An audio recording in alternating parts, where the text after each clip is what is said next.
Thank you so much, Mr. Chairman. Thank you for being here, Ms. Lake.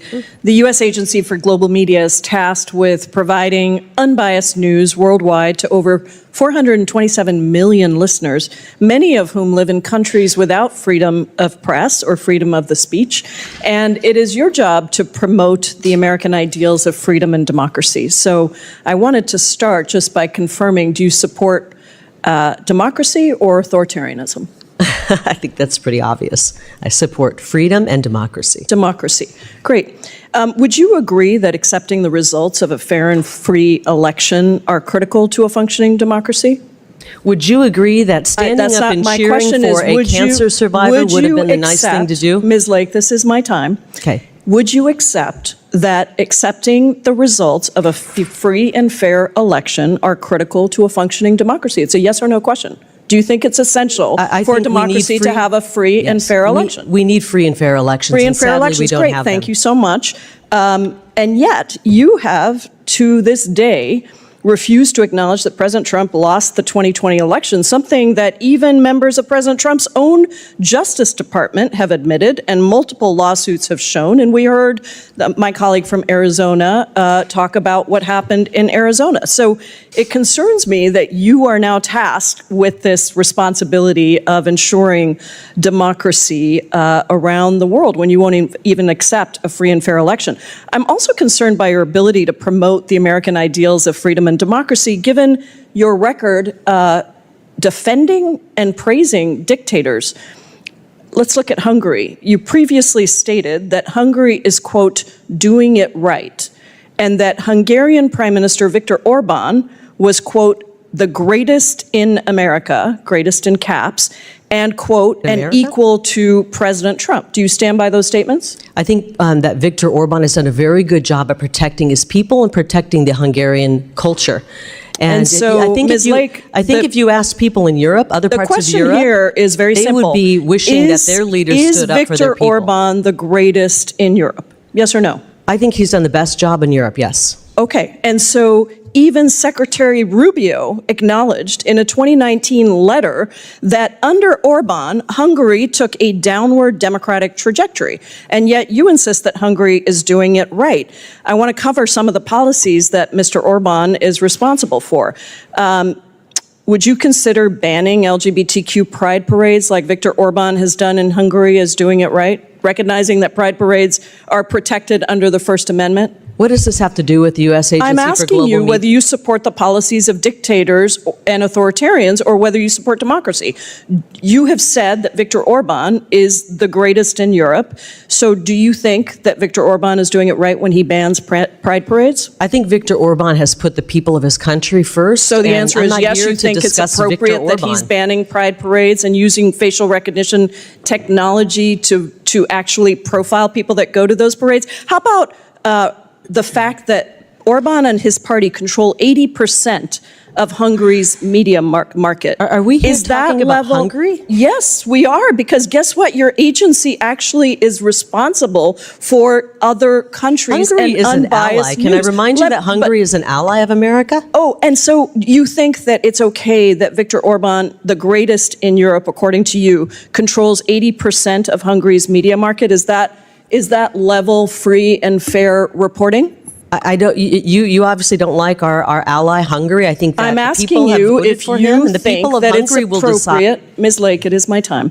I'm asking you if it is appropriate that a country, Viktor Orbán's government, controls 80% of Hungary's media market. It's just a yes or a no. Do you think that's okay?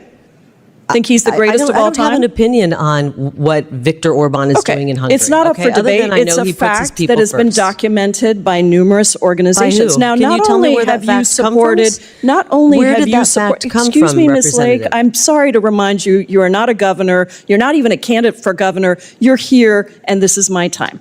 Not only have you supported dictators that have supported policies that erode democracy, you also spread claims promoted by Russian state media that the Pentagon was funding bioweapon labs in Ukraine. These claims have been proven resoundingly false, even by Secretary of State Marco Rubio. Do you still stand by that prior statement, Ms. Lake? I know that many members of Congress care more about funding Ukraine. Do you stand by that statement, which is clearly a lie? I know that you voted. You are responsible for an agency that is supposed to promote truth, and yet, over and over again, you are promoting dictators and authoritarians and lies. So I am asking you if you stand by the statement that you made that was promoted by Russian state media that the Pentagon was funding bioweapon labs in Ukraine. Proven false by Marco Rubio. Do you stand by that statement? I understand you're trying to get a fundraising video here.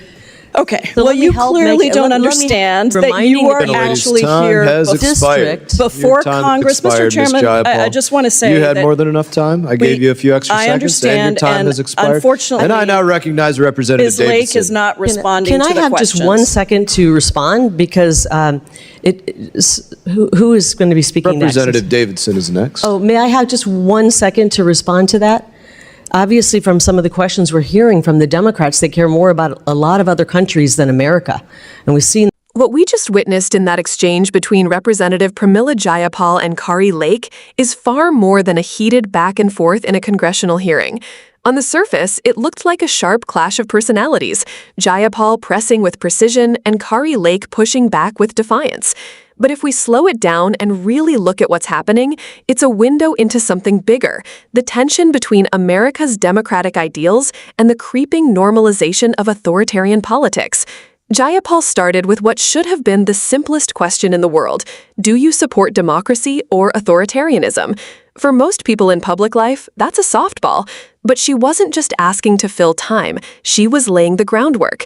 Because Kari Lake has built her political brand around questioning elections, around refusing to accept outcomes she didn't like, and around aligning herself with leaders abroad who chip away at freedoms. So Jayapal's question wasn't rhetorical. It was a test of whether Lake could reconcile her record with the responsibilities of representing democracy on the global stage. And that's where Lake stumbled. She gave the surface-level answer, I support democracy, but immediately undermined herself when pressed about the 2020 election. She still refuses to acknowledge the outcome, despite every credible court, investigator, and even Trump's own officials confirming Joe Biden won. Here's the bigger issue. If someone cannot accept the results of a free and fair election at home, how can they possibly defend those principles abroad? This isn't just about politics, it's about credibility. America tells the world that elections matter, but what happens when its own representatives contradict that in practice? Then came the part about Hungary and Viktor Orbán. Now, many Americans might not follow Hungarian politics closely, but this is where Jayapal was incredibly sharp. She highlighted Orbán's record, banning pride parades, suppressing free press, consolidating media power, and systematically eroding democratic checks and balances. And yet Kari Lake called Orbán the greatest in Europe. That praise isn't harmless admiration. It signals a worldview. It shows us that for Lake, strength and control seem to matter more than liberty and openness.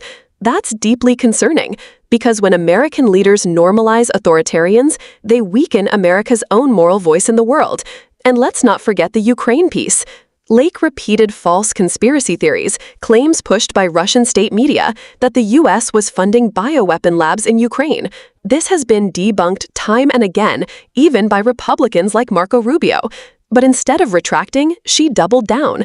Think about the irony here. She's seeking a role in an agency designed to promote truth abroad, but she's clinging to falsehoods at home. That's not just hypocrisy, it's dangerous. Disinformation is one of the main tools used by authoritarian regimes to destabilize democracies. So when someone in her position spreads it, whether knowingly or not, they're doing the work of those regimes for them. So let's zoom out. This isn't about whether Kari Lake looked flustered or won the moment. This is about what the moment revealed. It showed us how fragile democracy becomes when leaders stop treating it as a principle and start treating it as an inconvenience. It showed us how admiration for strongmen abroad creeps into our politics at home. And it showed us how disinformation can sit side by side with official responsibility in ways that undermine America's credibility on the global stage. The real question for viewers is this: can someone who refuses to honor American elections, who praises authoritarian leaders, and who spreads proven falsehoods really be trusted to champion democracy abroad? Or does that very combination prove that democracy is not just under threat overseas, it's under threat here at home too? Moments like this remind us that defending democracy isn't about slogans. It's about honesty, accountability, and consistency. If America wants to be taken seriously when it challenges dictators, it has to start by ensuring its own representatives stand firmly on democratic ground. And that's why hearings like this matter, not because of the sound bites or the viral clips, but because they give us a clear look at what's at stake. If you care about democracy, if you believe in truth, if you believe America should lead with credibility, then it's on all of us to pay attention and to hold leaders accountable. So the next time you hear someone brush off these moments as just politics, remember, what's on display here is more than politics. It's a test of whether America still has the moral authority to stand for democracy in the world. And if leaders like Kari Lake can't pass that test, then we need to ask ourselves some tough questions about where our democracy is headed. If you found this breakdown helpful and want more deep dives that cut through the noise and explain what's really going on, make sure you hit that subscribe button. Stay informed, stay engaged, and let's keep holding power to account together.